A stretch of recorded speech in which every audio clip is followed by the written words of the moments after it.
Hello everyone, and welcome to the next edition of the Holland Office Museum's Artifact video series. My name is Ryan Duffy, and this week we're going to talk about another Native American artifact that we have here in the museum, and one that we actually see today in our modern society, and one revolved around rituals, games, and togetherness among tribes, and that is the game of lacrosse.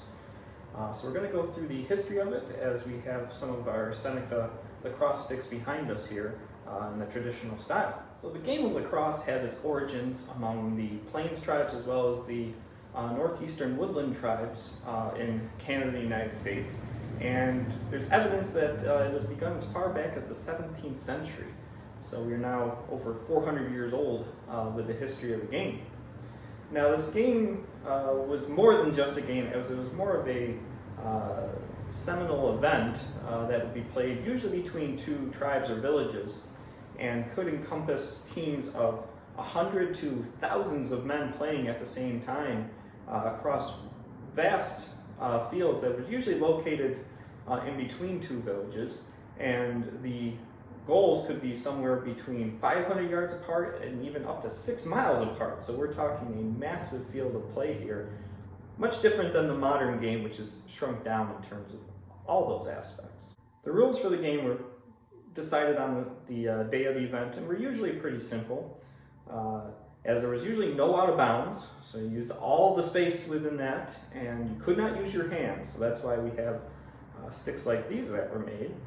And goals were usually just rocks that were around or trees, and eventually they went on to build actual posts that were used that you'd have to throw the ball through in order to score. The games had no time limit as they would go from sunup to sundown, but there were usually points kept which could sometimes end the game sooner. And recreational games, the score would be kept by either onlookers or other members of the team, and usually a score of 20 would end the game, though that wasn't always the case.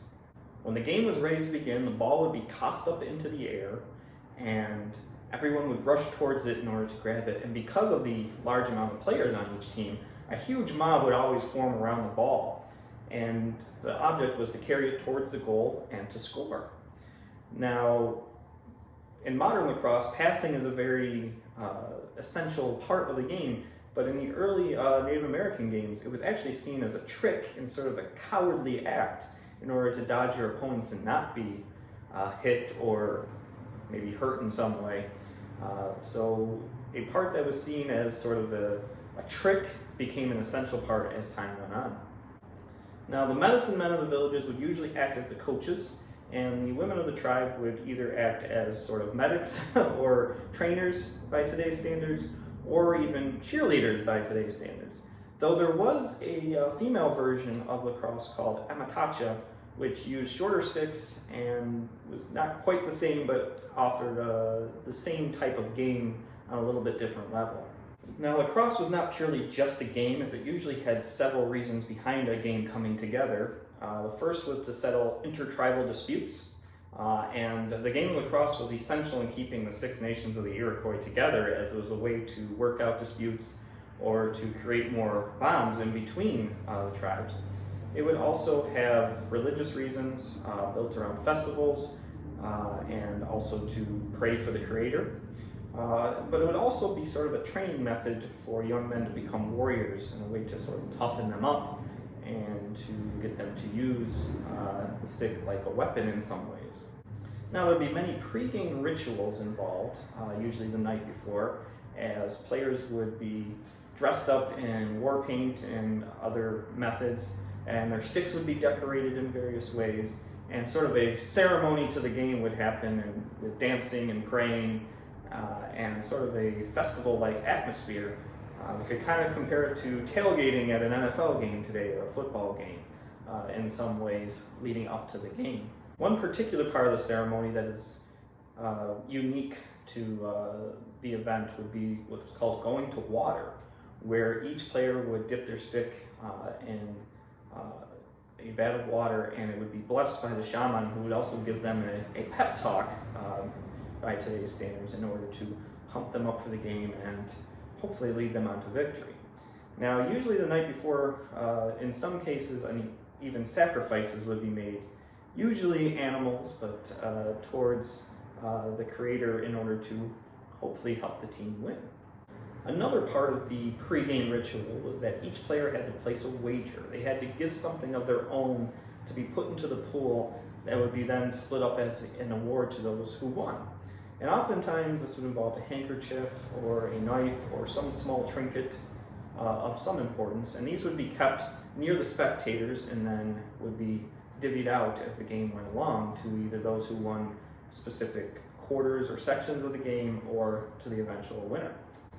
After the game was finished, a similar ceremony to the one that had taken place before the game would be taking place afterwards, but it would be between both teams and tribes, sort of as they coming together.